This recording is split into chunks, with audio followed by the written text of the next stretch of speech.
Many people don't realize this, but the majority of the world is not connected to the internet. How do we get cost-effective, inexpensive, and reliable connectivity to the remaining 5 or 6 billion people in the world who don't have it?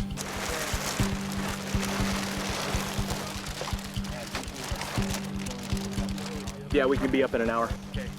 Project Loon is the idea that we could create a network of high-altitude balloons that float about 20 kilometers up, and through this network we can give the internet to the entire world. Our balloons are these great big round things, about 15 meters in diameter, but you'd have to have a telescope if you wanted to see one up in the sky. So here's the surface of the planet. From here, right up to about 10 kilometers, this is where rain happens, this is where mountains are, and pretty much all aircraft fly down here. Now, here's our little balloon up here. This is right around 20 kilometers, actually in the stratosphere. And the stratosphere is different because we tend to have layers of wind that go in very particular directions. And by moving up and down through these different layers, we can steer. So by catching the right wind, we can keep the balloons together enough to give good coverage on the ground.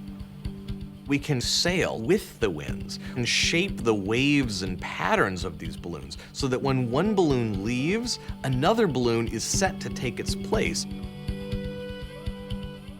The balloons communicate with specialized internet antennas on the ground. So this antenna here points up at the sky and talks to this balloon.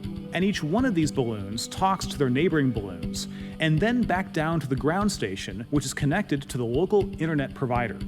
What this does is it creates a network in the sky. Let's carry on then. We need to get that antenna off. We've designed our radios and antennas specifically to receive signals from Project Loon only in order to achieve the high bandwidth over long distances involved. If we didn't filter out the other signals, the technology just wouldn't work. I got it. The balloons are completely solar powered, and we control them through Loon Mission Control. All right, I think your plan is great. Do the ascent on 46 and 47. Try it like an hour after float. Yep. Okay, we're gonna be off the ground in a couple minutes. Before we send them up, we talk to air traffic control. We let them know these balloons are on the way up so they know where they are. And before they come down, we also talk to air traffic control. Okay, and they're on a different one now. We can direct them to land in various collection points around the world in order to reuse and recycle their parts.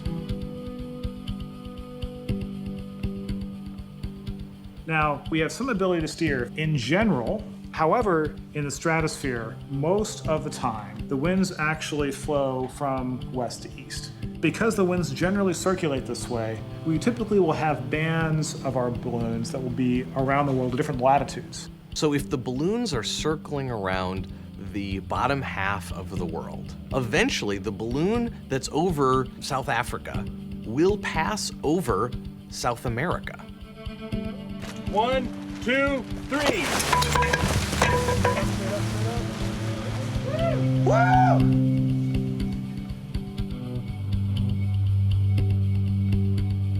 We're using the sunlight, we're using the wind, we're using all of these things to build this network in the sky. Project Loon is working to bring the technologies of access to everyone on the planet.